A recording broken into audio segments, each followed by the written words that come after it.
لما حد من ولادك بالليل يقولك انا عايز شوربة عدس بكرة ويصعب عليكي وتقولي لا مش هقوم اعملها حالا، وتلاقي العدس عندك متنقي وتحطيه تغسليه وتحطيه في الحلة وتخرطي عليه البصل، وتلاقي التوم متفرز برضو في الفريزر، وتحطي وتقطعي طماطمايه وبصلايه وتحطي الملح والفلفل والكمون وتحطي حتة سمنة، ولو عندك جزرايه تحطيها، ما عندكيش جزرايه مش مشكلة، وممكن تحطي بطاطسايه وتقلبي الحاجات مع بعض.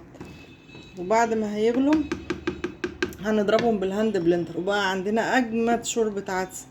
بقى انا بزعل وبقول الله يرحمك يا امي، تعبوا كتير الناس بتوع زمان، كانوا لازم يجيبوا العدس وينقوه وبعدين يدقوا التوم في ما كانش فيه بقى محضرة الطعام، وما كانش فيه الكب عشان يفرموا التوم، كل ده كان بيتعمل على ايدهم.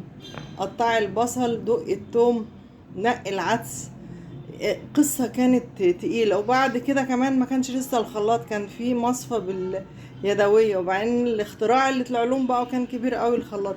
دلوقتي احنا بنعمله كله في حلة واحدة وبنضربه بالهاند بلندر، وخمس دقايق وهشربه اجمد شوربة عدس طلبها مني.